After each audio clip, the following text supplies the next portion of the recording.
to make sure you have a new gasket for the clutch cover. You're going to have your new springs. Going to want an 8mm T-handle or something equivalent to that. Also nice to have an 8mm wrench, 10mm,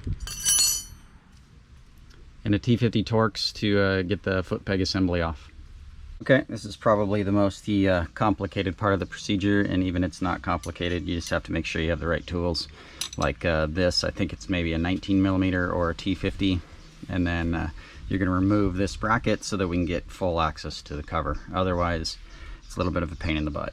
And so for full disclosure and for the video ease, I pre-cracked everything so that I wouldn't be bumping the camera. First we go down here, use the little closed end wrench and the tin, and we're going to loosen the rear master cylinder so that we can get this all out of our way. Alright, next we're going to crack this one right here, and we're going to loosen that up and remove that. Alright, down below we're going to crack these two pins, and we're going to remove those. Once you got all those bolts removed, this stuff comes apart super easy.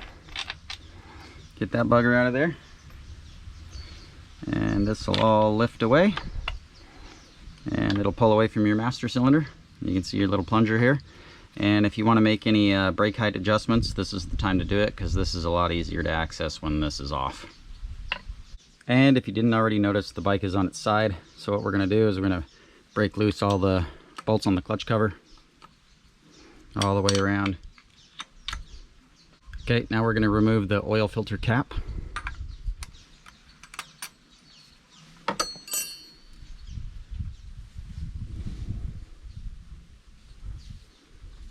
That can be a little messy, so let it drip. Maybe have a rag nearby.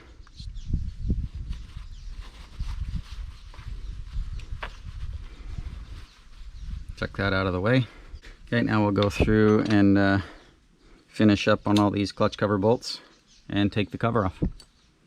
Alright, so it's not too critical to figure out where all the bolts go in the cover. The only two that are any longer are the one next to the oil filter and the one straight across on the other side from it right here.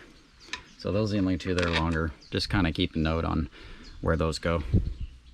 Time to pop the cover off. Sometimes the paper gasket can be a little stuck on there, so sometimes it'll need a little coercing. If so, you could get a little rubber mallet and give it a couple bumps, but there are tabs like up here in the corner, down in the bottom, and down on the bottom here, where you can kind of get your fingers under it and just kind of wiggle it off. It'll pop off. If it's too hard, you did something wrong or you forgot a bolt in there.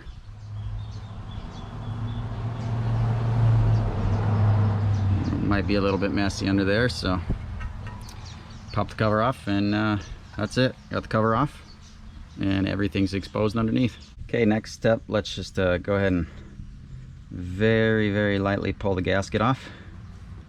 Pull really lightly, because if you pull too hard, you can rip it, and then it makes it harder to get off. Just take your time. Try and keep it from tearing. Oops, there's a little tear. I could remove the oil filter, would be easier, but not too worried about it. I just don't want it stuck to the case. Alright, got it off in one piece, not sticking to the case, so perfect. Next step, 8mm. Remove the stock clutch springs. Okay, so I have these springs. I chose these because they're about 15% stiffer than stock. I just wanted a little bit more pressure, a little bit more grip out of this baby, because I tow my trailer with it and I ride it pretty hard when I do ride it off-road, so just keep it from slipping a little bit. And I have had it fade a little bit on me, especially when towing the trailer on some really hard hills. So I'm just using these. They were really cheap. I don't know what they were, maybe 15 bucks or something like that, but give a little bit more durability to the stock clutch. I'm just going to pop them in one at a time.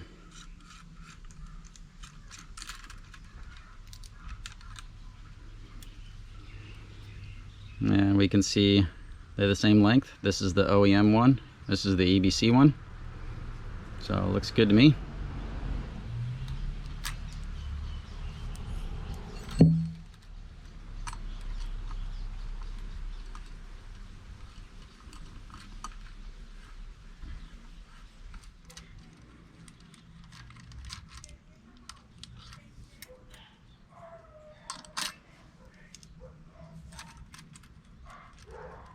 Alright, so we got all the new ones installed, and we're gonna torque them to spec, and that's it. Make note that this model only uses 4 springs. Alright, for the next step, we're gonna put the gasket on. I removed the oil filter for the time being, so we can make sure we get it lined up correctly. Make sure that the surface that the gasket's going on doesn't have any dirt on it or anything like that might cause a little oil leak. Get this all nice and lined up. Okay, time to put the cover back on. I actually took this opportunity to install a protective cover. You can watch that video if you want. There will be a card and probably a link at the end. So slide her into place. There's a couple of dowel pins that will help you guide it on. Just make sure that the gasket's not bound up anywhere, and this easily just slide it into place. Okay, we've got all the bolts back in the cover. I haven't tightened them down yet because I'm going to make just a tiny little correction. This bolt and the one straight behind over here there's 3 longer ones. So these 2 are the same. Back here right next to the swing arm pivot, and down here right near the bottom of the water pump. And then this one up here is the longest, right next to the oil filter. So screw all those down, torque those. Don't over torque. Use the specs so they don't strip out, and we're getting pretty close to done. Oh, and also when you're putting the cover on, you may feel like it's not settled in. Down in the bottom corner right here, there's a little spring thing for the the shifter, and it'll make the cover feel like it's not settling down. So you can put that bolt in first just to get the cover settled in a little bit better, but it's not a big deal. I just wanted to make note of it.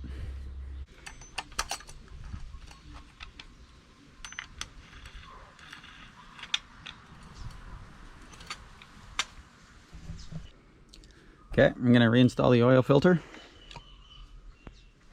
and I'm going to do an oil change very shortly after this. You know, any kind of little debris or anything in the case, get all that dirt out. Reinstall the oil filter cover.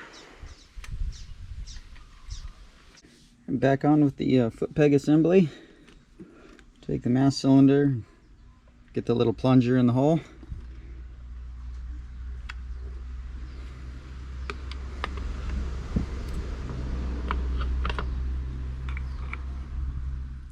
Personally like to put a little bit of Loctite on most everything, especially something like this that's a foot peg or brake. So just put a little tiny bit on each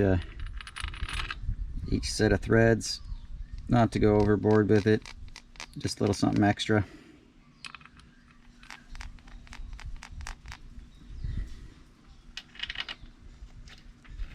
So putting the foot peg bracket back on, it's a little bit easier to tighten these 2 first.